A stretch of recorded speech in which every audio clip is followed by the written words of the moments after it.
Hey everyone. Sometimes you have a question that's just so big, so important.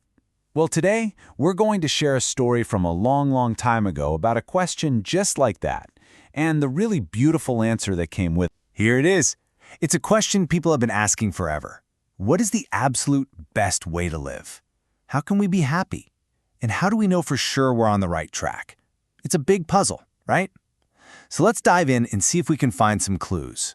All right, so our story starts with two of the closest friends you can possibly imagine.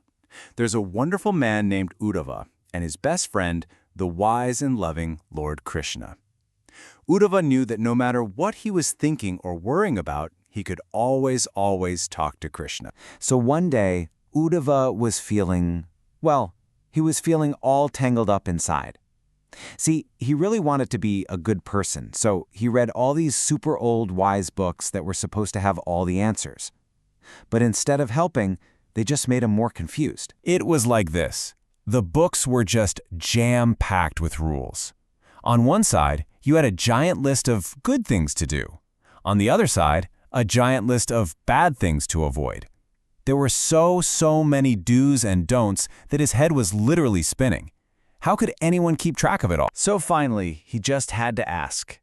He went to his friend Krishna, and from the bottom of his heart, he said, "My dear friend, I'm so lost. These books have hundreds of rules. Do this, don't do that.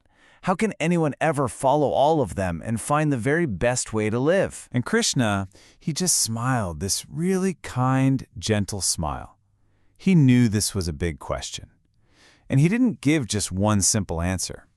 Instead, he explained that really there are three main paths that people can follow to find their way. So here are the three roads. Krishna said first, there's the path of knowledge, jnanam.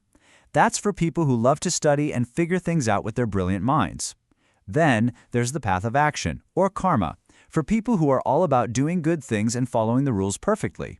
And then there's a third path, a very special one called bhakti, the path of love. Now, Uddhava thought about this. Okay, a path for thinkers, a path for doers. But he wondered, what about everybody else? What about a person who isn't a perfect scholar or a perfect rule follower? What about someone who just has a really good heart and is trying their best, even if they slip up now and then? And this is where the answer gets so beautiful. Krishna said that path of bhakti, that path of pure love, is made for exactly those people. It's for anyone who has love and a little bit of trust in their heart. The best part? You absolutely don't have to be perfect to walk on this path. So let's see, who is this path for? Well, Krishna said it's for anyone who just loves hearing stories about kindness. It's for someone who tries to do good things, not to get a prize, but just because it feels right. And it's for anyone who has even a tiny little seed of faith and love starting to grow in their heart. Does that sound maybe a little bit like you? To make it perfectly clear, Krishna decided the best way to explain was to tell a story. He said, "Let me tell you a story with a secret inside it. Imagine a little bird." Okay, so in this story, there's a little bird. And this bird made the most wonderful, cozy nest in a big, strong, leafy tree. It was warm and safe, high up in the branches. The bird felt like nothing bad could ever happen there. That nest was its whole world. But then, one day, everything changed. Some men came into the forest with big axes, and they started to chop at the trunk of that big, strong tree. That safe, cozy little home was about to come crashing down. The whole tree started to shake. So what should the bird do? Should it cling to its nest, the only home it's ever known, and just fall down with it? Or was there another choice? What do you think you would do? Well, this wise little bird did something incredibly brave. It let go. It let go of the nest, it let go of the falling tree, and it trusted the one thing it always had with it, its own wings. And it flew up into the wide open sky. And in that moment, it was totally free and truly wonderfully happy. And right there, that was the secret Krishna wanted to share. See, the nest is like all the things in the world we hold on to, thinking they'll keep us safe. But our wings are like love. The path of bhakti is all about trusting in that love inside of you, more than you trust in anything that can be broken or taken away. Then Krishna made this incredible promise. He said that when you truly let love for him live in the center of your heart, something amazing happens.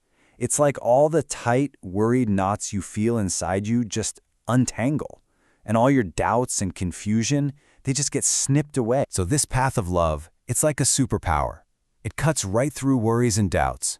It completely frees you from that feeling that you have to be perfect all the time. It helps you let go of old mistakes so you don't have to carry them anymore. And most importantly, it fills your heart with this really quiet, happy, wonderful kind of peace. And so, in the end, Krishna looked at his dear friend Uddhava, and he told him that for a person with a good and trusting heart, this path of bhakti, this path of love, isn't just one of the options. It is the kindest, the sweetest, and the most powerful path of all. So the little bird trusted its wings, and Krishna showed his friend the path of love. And now, the final question, it's really for you. What does a path with heart look like in your life? What's the love inside of you that you can always trust no matter what, just like that bird trusted its own wings? That's a wonderful secret to think about. Thanks for exploring it with us today.